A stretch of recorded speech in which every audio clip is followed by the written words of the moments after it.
All right, guys, every era has its defining rivalry. David versus Goliath, Ali versus Frazier, Taylor Swift versus Scooter Braun. But today we were blessed with a new entry into the pantheon, the cosmic grudge match between Donald Trump and Zohran Mamdani. Roll the tape. Let's see those fireworks.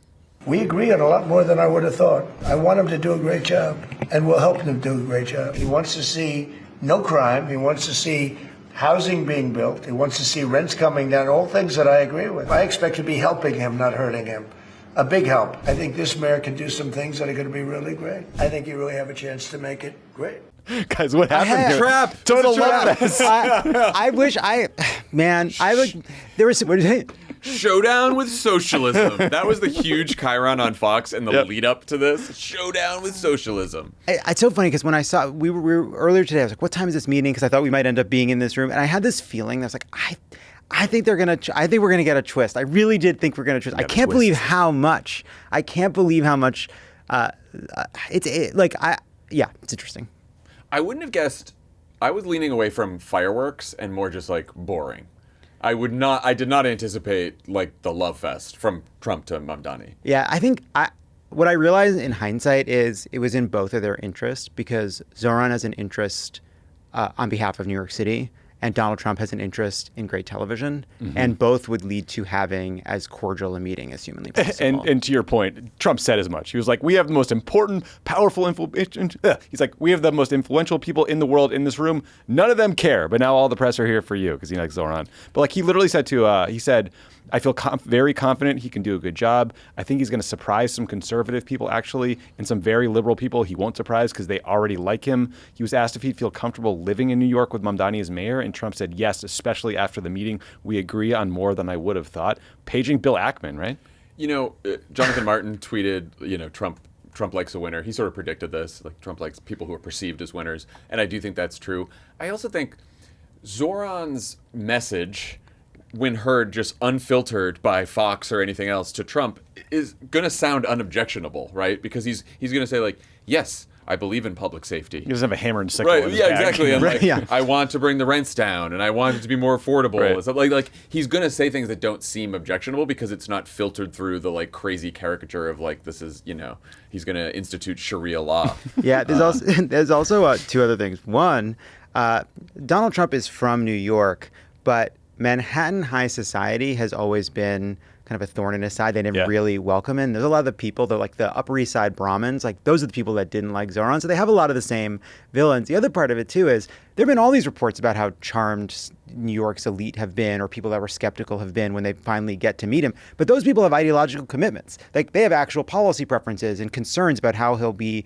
mayor. So they may be charmed by him, but they're still not going to support him. Trump has no such commitments. So he comes in, he's charming, he's deferential in some way to get some trust, and all of a sudden Trump loves him. Also, we are like, 2 weeks from now, we're like a couple Fox segments away from him posting on Truth 100%. Social, I will kill him. This is a fling. This is not a marriage. This is good. Yeah, this is going to be. It's going to burn hot. It's going to burn quick. Yes. For sure. I will say, I'm not kidding when I say this. Donald Trump likes good-looking men. How many times has he been like, the Air Force One pilot was so fucking hot, I wanted to rail the guy who did a corkscrew. And I really do think like that was the vibe in the room. Also, Trump is like the textbook, like archetypical shit poster. He will talk smack about Mamdani on Truth Social or Twitter, and in the room, he's like, hey, how you doing? Like Tim Miller always talks about how in 2015 in the primaries, they would have the debates.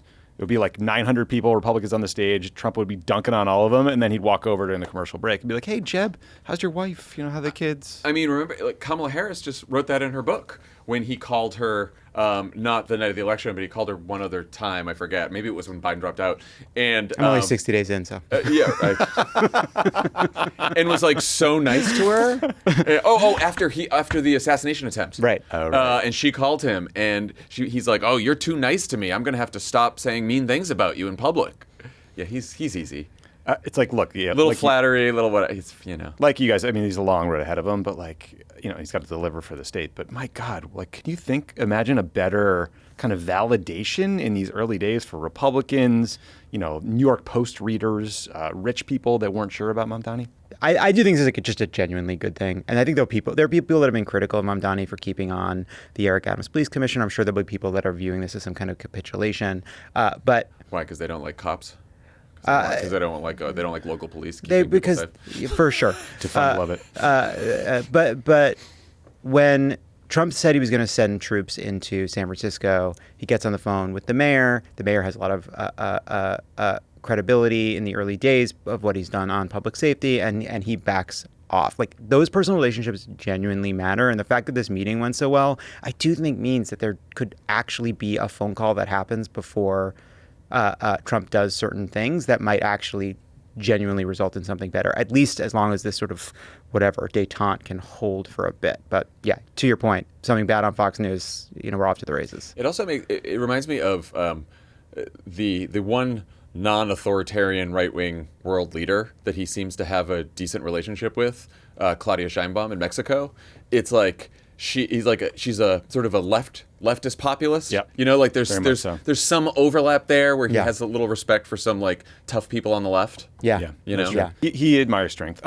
Speaking of a lack of strength, J.D. Vance did not attend today's meeting. He said he was going to fake having a tummy ache. So I do hope his tum-tum feels better. The most fucking humorless, scold, lame, fucking try hard dork. It's such a great contrast between like Donald Trump, who, for all his faults, and we have talked about many for 10 years, is a skilled politician or can be a skilled politician. Yep. And J.D. Vance, still looking for just an ounce of charisma somewhere. Also, clearly didn't know where the meeting was going, right? He wasn't trying, this is not a meeting to miss. This was quite cordial. Yes. You have a tummy ache? He didn't have a heads up from the boss. Now he's trying to jump on later, and he's like, oh, this was classic Trump. It's the best. It's so funny. He reminds me of Mitt Romney being like, I enjoy humor.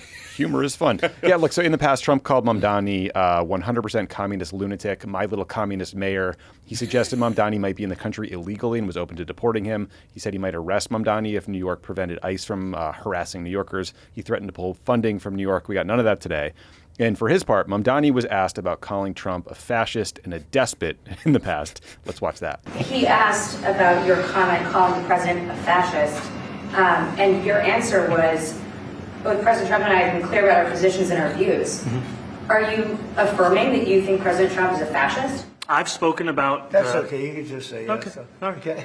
Yeah. It's easier. It's easier than explaining it. I don't mind. And I've been called much worse than a despot, so it's not that insulting. So just for context, like the first time Mamdani got that question, he ducked it and he was like, we've both been clear on our positions and views, and today we're focused on areas of agreement and blah, blah, blah, like message. And that clip was a reporter following up. And honestly, Trump just like jumping in there and being like, it's cool, man, don't worry about it. It's like why he is great at politics. It's also good to know that calling Trump a fascist is no longer equivalent to a death threat. Oh, good point. Which is what the right... he said, I don't mind. Yeah, which is what the right was saying in the weeks after the Charlie Kirk assassination. It is just that version of Trump, right? Like if you're like if that guy, if he wasn't attached to the fucking Stephen Miller, and like because all he wants is he wants this. He wants people to like him, have good meetings, seem powerful, be respected, be told he's a success, and he hitched his wagon to the fucking biggest right-wing dipshits on planet Earth. Well, they hitched their wagon to him, and yeah. That's why they're. And I would love to be a fly on the wall for see Stephen Miller's reaction. Hear Stephen Miller's reaction to this meeting. Oh, he must be outraged. Yeah, I think it's sort of a hitch. Reach around. So Trump was also asked about some pretty disgusting comments that Republican gubernatorial candidate Elise Stefanik had made in the past about Mamdani. Let's hear that exchange. Republican Elise Stefanik has campaigned multiple times by calling Zohran Mamdani a jihadist. Do you think you're standing next to a jihadist right now in the Oval Office? No, I don't, but she's out there campaigning, and you say things sometimes in a campaign. I met with a man who's a very rational person.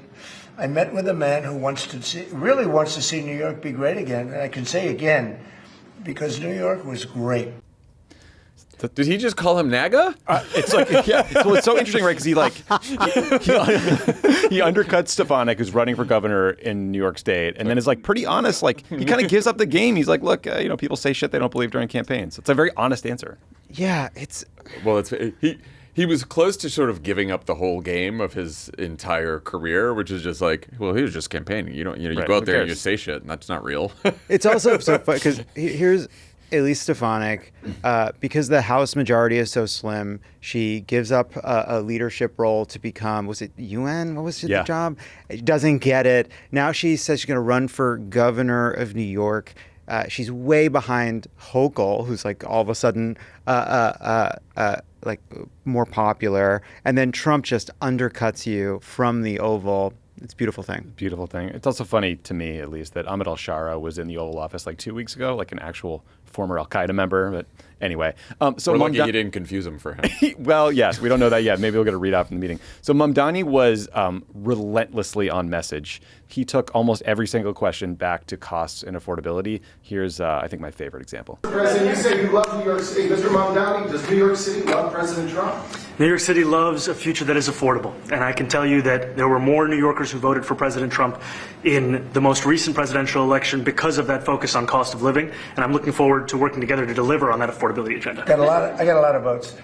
God, that, but like, I got a lot of votes. See, that, you know that's just something he said in private, which is like, look, there's a lot we can do together. You got more votes in New York because people want affordability. That's what this is Mamdani's skill too, which is being very on message while not seeming like a politician, but actually next to Trump in a couple of those moments, like the fascist, okay, call me a fascist. Like even in that moment, you're like, oh, like you're being pretty careful here, which is good. Like, no, smart. for sure. It's a good lesson for others who need to have a good relationship with Trump or want one, which is like, you don't have to fucking give him the gold bars and all the other shit and just, glaze him in the Oval. You can be like, you can flatter him while still maintaining your own self-respect and dignity. Why do we think you ended up with Gretchen Whitmer covering her face with a folder? Well, she had a different situation, which is like if during that press conference where Mamdani's standing next to Trump, he starts saying all of these horrible things and attacking people and saying, I'm going to lock someone up. I think then Mamdani's in a much more difficult situation, which is like, do I say something about it or do I just sit here and smile? And so she was in the room at the wrong moment. Right. Or didn't turn the wrong moment into the right statement. Yeah, exactly. Yeah. Mamdani also, I bet you can catch Trump on good days and bad days when he's in, like the other day when his voice was gone because he'd been screaming at someone over trade the whole day. Like he was in a good mood. The vibes were good. I bet the vibes were good because Mamdani brought all the press down to the Oval Office, which is what Trump likes. They were posting photos of the stakeout. There's all the reporters there. He got threatening to execute Democrats out of his system yesterday, so now he's just feeling a little lighter today, I guess. He was fussy, but he got his num-nums. But the other part, too, is they actually both have something in common, which is because Mamdani has so much credibility with the left, there'll be people that are critical of what he does here, but nobody thinks he's doing this because he's sort of capitulating his core values. And by the way, same for Trump, right? Like he's not going to lose MAGA because he's doing this. No one's going to think he's sort of been brought over to the communist or moved to the middle. So they kind of both have more space to operate because they have an authentic connection to the people that love them most. So there's a lesson in that for other Democrats too. Did anyone think at the beginning of 2025 that Donald Trump would shower more praise on Zohran Mamdani than Chuck Schumer? Still to this, he has said, Donald Trump in that meeting said more nice things about Mamdani and praised him more than Chuck Schumer ever has. That's a sad but true point. It's funny, to your point, Lovett, like leading up to the meeting, Fox News was really like setting it up like a prize fight. And then after, they spent a lot of time at the Christmas tree lighting that they're doing this evening before Thanksgiving. Mamdani was also, they were talking about how he saw a really good a portrait of FDR that Mamdani really liked. And Mamdani asked to take a photo with it. And Trump seemed surprised that Mamdani was an FDR fan. And then he's like, I found that portrait myself. I was rooting through the vaults. Take credit for the painting. There's something so sweet about this. Like, look at my treehouse. Look at all my cool. Look at the cool sticks I found. I got it for you. I found all these cool sticks. I made it for you, Mom. I feel like he was probably lying. Yeah. I don't think he was rifling through all the. I think he was. Well, I mean, he is very focused on the Reno. He is. Achilles versus Hector. Hatfields versus McCoys. Sharks versus Jets. Batman versus Joker. Magic versus Bird. Sure. Cats versus Roombas. Is this Chris Christie versus Claude? Yeah. Coke versus Pepsi. There's one. Thank you for watching this episode of Pod Save America here on YouTube. Please subscribe to Pod Save America here on YouTube because you know what? Ben fucking Shapiro is kicking our ass and we don't like that and we want to beat him. That's it. Okay. And then also have more viewers? Also have more viewers.